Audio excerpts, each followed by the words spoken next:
Hello, it's almost 8:30 p.m. here, which means it's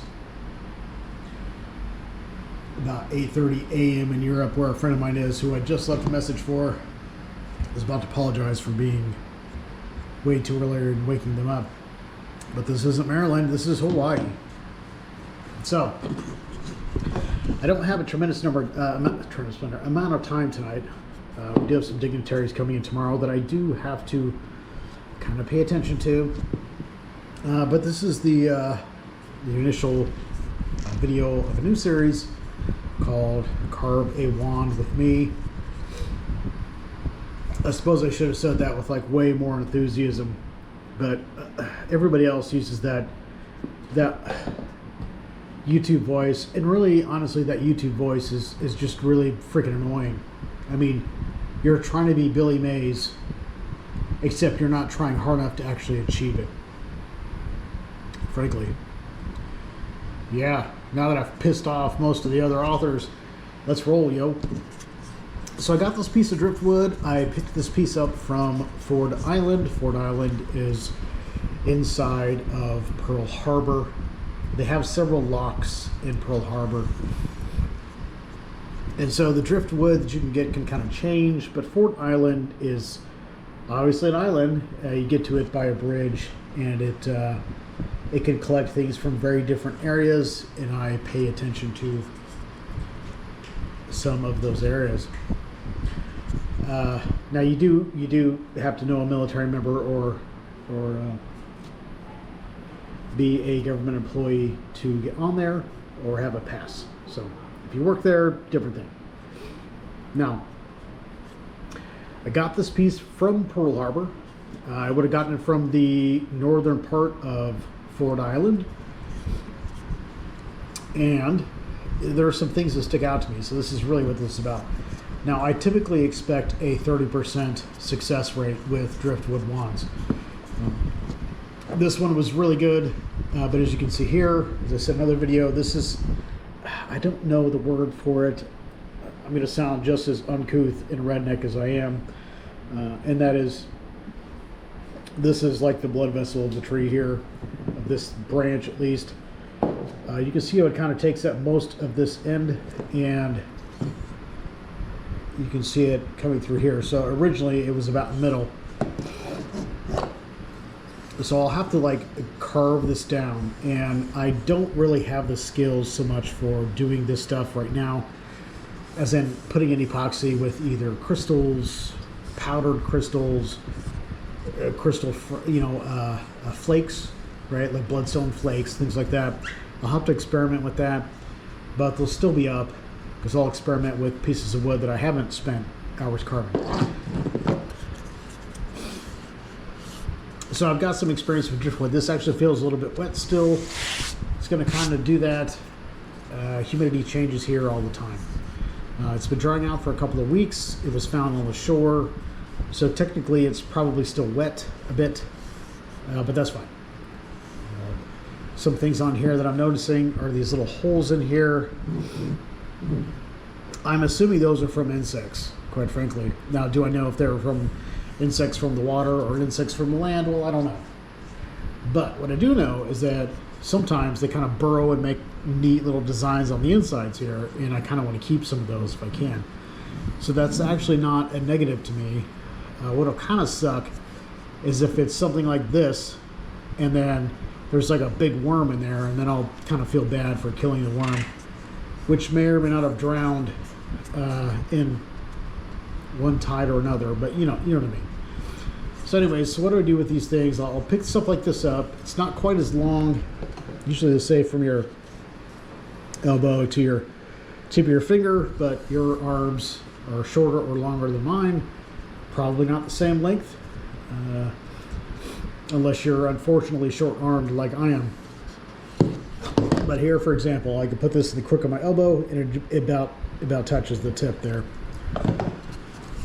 So I'm looking at this piece. I decided on this piece. I pulled this piece out, stuck it in my bag, hold it over the island. There are a couple things that come to mind. One is the curve, natural curve with this thing. I'm going to try to accentuate that. Because usually, like this, people like to point, right? People like to point. Much easier to point. You know, this is almost straight. Since your intent's going on, it really doesn't have to be completely straight. If somebody wanted this, they could easily just shave this part off here, attach some crystal on at the end if they really wanted to, and call it good. I don't particularly care how somebody wants to, what somebody wants to do with their wand. That I have wand blank, because I carve wand blanks. I don't carve finished wands. I can't, but they're going to look like, you know, similar to this. But I'm looking at the structure of the wood. I'm looking at the thickness. Is it like an S shape? If it is, I may actually try to curve it like a snake. I have a piece like that that's coming. It's not like really deeply lined like that because the wood just didn't do it, but it was a little, it did wave a little bit like this, and I accentuated that, and the end part is kind of like this, and so I kind of carved this in a little bit, and it has a snake-esque mouth on the outside, and I haven't touched it because I'm afraid if I start adding details, I'm just going to screw it up. That was then, you know, maybe later. But I'm looking at that too because I like to keep a raw end. Now here, this is a little place here that's probably going to go ahead and be a natural hand fit of some type. It can either be for the palm of the hand, because that matters, right? People they like to feel something somewhere and it gets used to them right there. It could be that this one is probably going to go this way, right? It's pretty obvious. We could change that though if the wood decides to cooperate. We don't know what's on the inside, and that's part of the issue. Now we can see a slight curve like this and a curve over here. So really the whole thing kind of goes like this and then kind of goes over that way. Does it have to do that? Well, it kind of depends on how strong the rest of the wood is in here. And we're not going to know that until we dig inside. But I told you earlier that this kind of look like, see that flake off right there? Some of this wood is like really fragile. Some of it's just wet and moist, and so it's fragile because of that. And so we're working on it over a period of time. If I'm indecisive on a piece of wood like this, then there's nothing wrong with letting it sit, because where's it going to go, right? Now normally my stuff, I think I've showed you, well, you may not have seen this. I've got some wood drying out there. That was from several weeks ago that I grabbed from the shore. I've got several more pieces here. You gotta let it dry out a bit, you know. Most of this driftwood doesn't have bark on it anymore. Who knows how old it is and how long it's been. So if I'm a betting man, and I have to be because I'm using driftwood, see, like this actually is now that I'm looking at it, I'm pushing on it, it's a little soft. I may go real gentle with this because I gotta look, okay. Now if they're left-handed, that's a completely different thing. They'll be gripping it up higher, most likely, so they can just fit this right here into their hand. But since it curves that way, it's gonna look a little off, right? For somebody with the left hand. I'm left-handed, so I don't know, but this is video 0. So I think what I'm going to do right now, so there's at least some kind of progress. I mean, okay, cool. I don't know what you can see, what you can't. Little screen there. There's some soft points. Most of it's pretty solid. I'm concerned about this soft point over here. There's a little bit one there. We can carve that away, and we may just have to let it dry a little bit. That's fine. There are other pieces we can work on. I don't know what I'll call this though. I mean, this mouth like this, it doesn't necessarily remind me of a snake. It does kind of remind me of a shark. A little bit. Just a shark coming up. Not that I don't know much about sharks. I just know that I don't want to be in their mouths, right? And this kind of reminds me a little bit of a shark's mouth. Of course, it would have to kind of come in a little bit more this way, but we can do that, can't we? We might do that. Let's take a look. So we got to look here too. Sorry, my light is overhead. I don't have any of my like direct lights. I don't have any of my headlamps. I mean, it's not rocket science, right? I mean, it really isn't. I could just take this chisel, which is my main tool, right? Just gotta go ding, ding, ding, and it's gonna, you know, it's just gonna go everywhere. It's just going everywhere, like right here. I guess I just made it's not safe for kids. All right, so since we did that, I'm gonna kind of go with the shark thing. I'm gonna kind of go with the shark thing. I mean, unfortunately, this can't be the eye because it's about to get carved off. You see that? I don't know. My eyes are not as young as yours, potentially. All right, so I'll tell you what. Since I want to show something tonight, what I'm going to go ahead and do is I'm just going to go ahead and start carving this part out, and I'm basically just going to make a little curve like this with it, because I'll need to take this into account too. I'll need to look in here and see how much of this structure is solid. Up here, it looks pretty solid, but that doesn't mean it is. There's some bumps here, which I don't mind. But so let's just go ahead and get going on with that. What time is it? Too late? Not quite. So what am I using? I typically use just a little chisel. This is a smaller piece of wood. I can use that. These aren't my typical chisels. My stuff is coming. I ordered these from Amazon and they're calling it good. I actually don't have a way of sharpening them right now either, because that's going to come in less than 2 months, and so I just can't bring myself to buy. Eventually this will be sharp enough that I can literally just take this on my hand, tip it upside down, and like shave my arm with it. It doesn't actually take that long time. But what I am going to do is remind myself, I want to keep this end raw, because I always keep an end raw if I can. I can't always, but I can here. I'm kind of concerned about this hole in the back. I don't know if that's natural or if something burrowed in there. I'm not going to know. But if it was aquatic and burrowed in there, then this is probably the desert to it, right? So I guess I'm not going to worry about it. But we're looking here, we've got a curve like here, like we said. And so what I'm going to do is I'm going to start going like this. And I'm going to try to follow the curvature of the wood. Now I will try to keep this almost like a keel. I don't know how else to describe it, but I'll keep this center line right here. And I'll just start taking things away, because when I think about the shark in my head, it's more diamond-like, if you will, almost, at least at the bottom here. And that's kind of what I'm going to try to replicate here.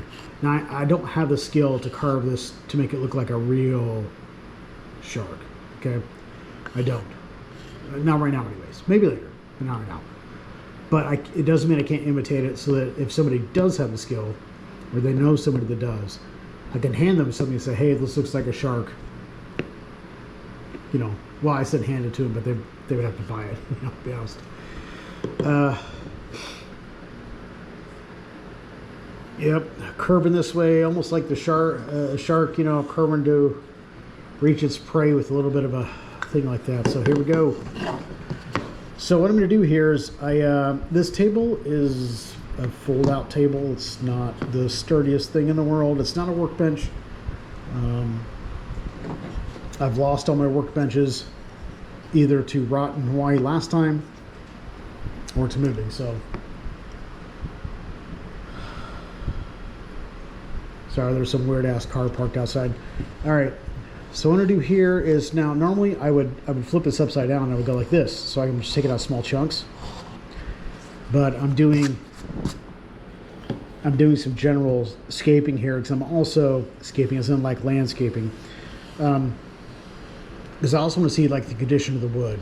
And so you're going to push down a little bit, but you're going to carve up some, like that, right? So, because the natural inclination of a chisel is to go down, right? So we have to give it that little upward mobility. And then we can slowly take things off. Now, if the wood is brittle, you're going to find, here, see we have some tear out right here. That is going to happen. You see it or not? The tear out right here.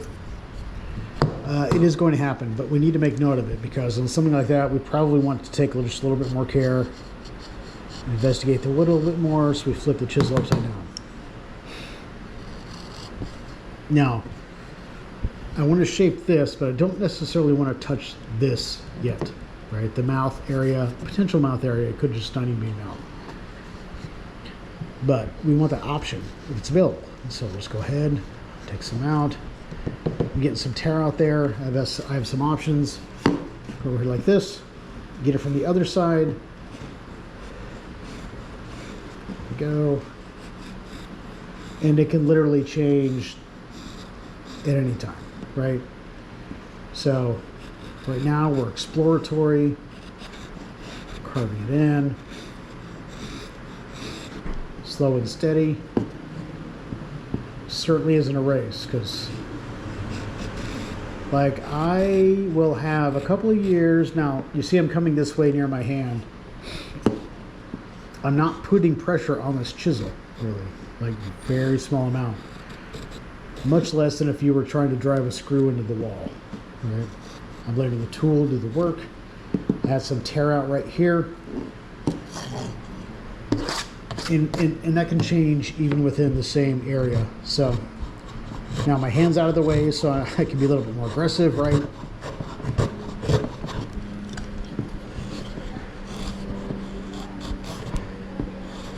But I want to keep my angles.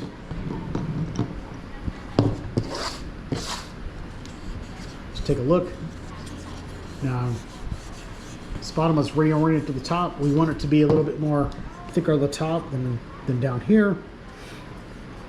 It's visually more pleasing, and it, quite frankly, it's, at least to the layman's eyes like mine, which I am, it's just easier to orient, because we're looking here at the top, and then we want if this is going to be like a shark, we want little diamond face like that. So what I'm going to do here is I'll just go ahead and take a strip out here, because it's a little bit uneven. There we go. You see it has some strip out here still, and that's because the wood's a bit fragile. All right, I can push on it, it's a little spongy, so we got to take some extra care. Doesn't necessarily mean we have to use the file for it, though. I have a lot of files. I bought some fresh off of Amazon. It doesn't mean we have to have a lot of files, though. So what we will do, though, is work on the rest of this, because we can always work on the other parts, and maybe this just needs to dry out a little bit more. Maybe this is part of some of the inner part that is just going to be spongy anyhow, and we just don't know that yet. I don't know. We lose coloring when we're working with driftwood. We lose some stability when we're working with driftwood, because it's being degraded as it's in the water, both by the sun and by things in the water all the time. But the time is something that we do have, right? It's out of the water, it's out of the sun. Let's just go ahead and you notice I'm staying away from mostly from the mouth here. That's a good idea. We know the other side is spongy. We're just not sure about this one. We do want it thicker up here than down here, just like the other side.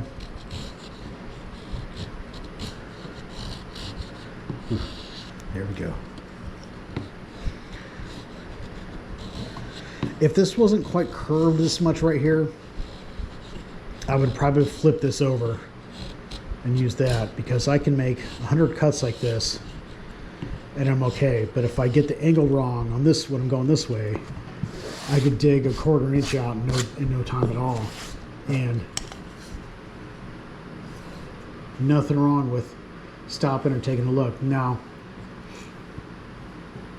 I am going to have to start working on this edge here to see, can it support, how far down can it support, how much of an angle can it support, because I don't know if I can make this into a shark or not.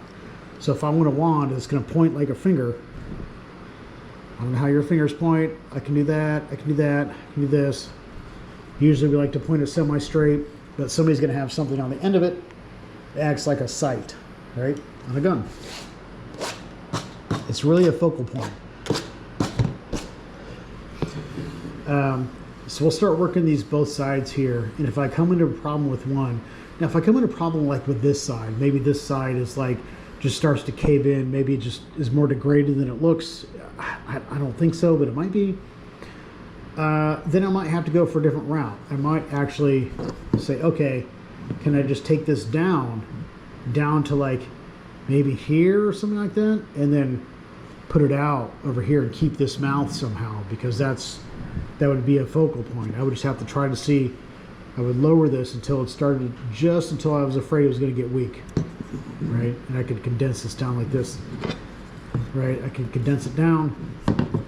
Like I have, all of that was this thick, right? So condense it down here until I'm afraid it's going to get weak. Like I can pinch this and there's no danger there. Here I've got a head for now anyways, a head on the front. So if I have to, I can point this in and it just looks like the head of a shark almost. I'll probably cut that off like right here, at least in my head for now, because I can gradually put that back. And it may just not even work. But I mean, that's part of the game, right? You just don't know. So if I was concerned about that, then I could go ahead and start cutting things in like this. You can see some tear out. A little bit less concerned with that because it's not spongy. It's just not cooperating. So I'm going kind of against the grain. And we don't have control over the grain, right? We don't. Never do. Never will. You can see it's much harder here, and that's because I'm fighting the wood itself. If I go in this other way,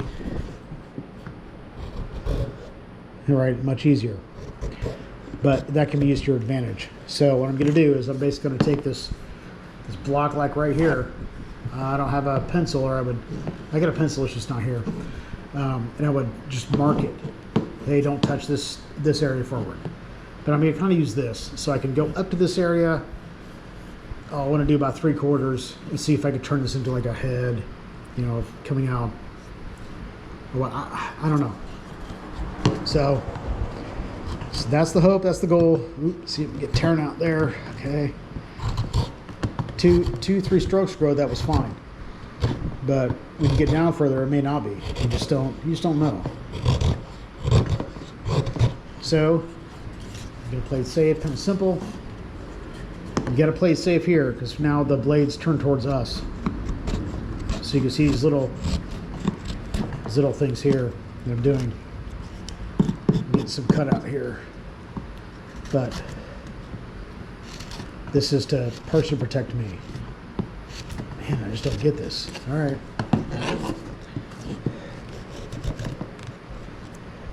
Let's see. It's like it's one way coming this way, but it's a different way here, and that's partially because of that hole. But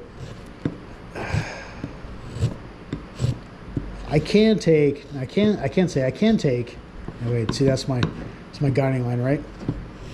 I can take like a file and go over those areas if I'm concerned, or if I'm concerned to tear out is what I mean. Now here on the side of this, it's not going to be thicker.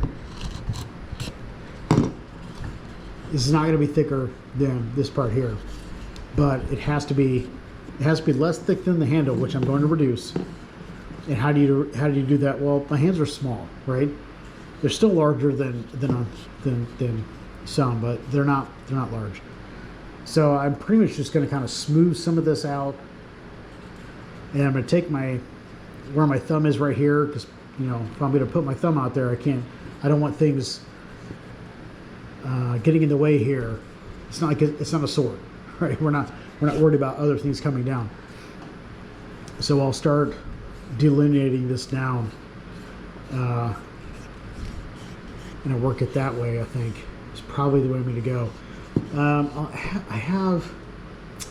I bought this shot pencil because I don't have any pencils on me here that aren't like good, and I'll have to start. It's got red ink on it, or red lead, excuse me, that I can use on this. I'll probably just I'll start marking things, and I'll start marking things on here that I can do. But what time is it?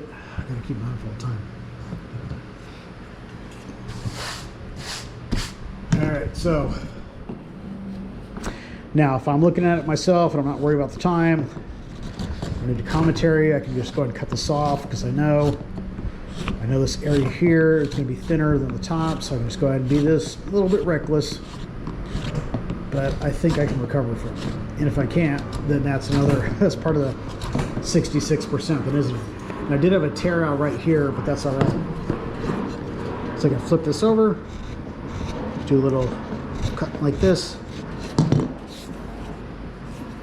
And that largely doesn't exist anymore. Because we're not looking for it to be nice and pretty and smooth right now. We can do that with a file. All right, so maybe we should get into that. How I work with this stuff is I'll take bigger removals over with a chisel. Maybe several chisels, usually several. This is what I've got right now. It's probably good for this branch. But I can also use files, and sometimes I will. Sometimes I'll use a file just so I can get a clean, clear slate. Make sure I know that I understand how the wood is working, how soft it is at the time, because it can dry out, right? And get a fresh base. And then it's not uncommon, because that's what I did with this. I got done like this. I took it down to like right here, which isn't much. It's maybe 1/16, 1/8 of an inch on either side. It's cutting it down, file. And then, okay, I need to remove here, do that, file down, so I can see where it is. And eventually, like a lot of this wood is actually pretty hollow, right? It's not as dense as it looks. And so what'll end up happening is you can sand this and sand it. It's gonna feel, so smooth. It's gonna feel so good. And then you're gonna run it under some water and it's gonna look like Swiss cheese. And that's okay. I mean, wood does that anyhow, right? It's just part of wood. Wood has pores just like our skin does, and sawdust can clog it just like dead follicles and things like that can clog ours. But when you're talking about wood that somebody else is going to touch, you want to run it under there, let it dry, sand, file, rinse and repeat. You can. There are ways around that, but since I'm not doing finished ones, it's not like I can just coat this with some lacquer, sand. Then you don't have to worry about the pores anymore so much because it's going to be coated with lacquer. But I'm not doing that, so I do have to be concerned about that. So we've got this thing, and we've been working on that. I might go over this tomorrow. Some of this is getting kind of late. I have to kind of start winding my mind down, or I'm going to run into problems trying to go to sleep because, a lot of times my mind wants to go 100 or 30. So there we go. Fucking planes. Well, there goes my kid thing again.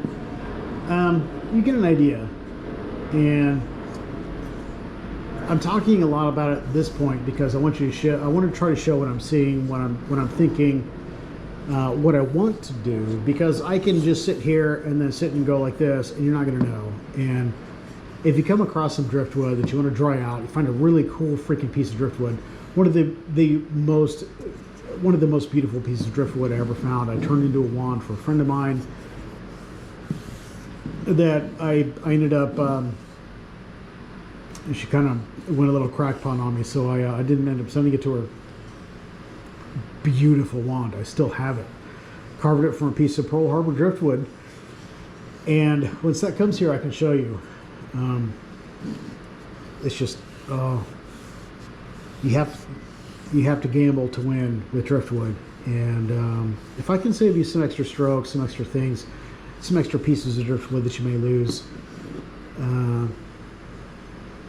then I suppose that's beneficial, right?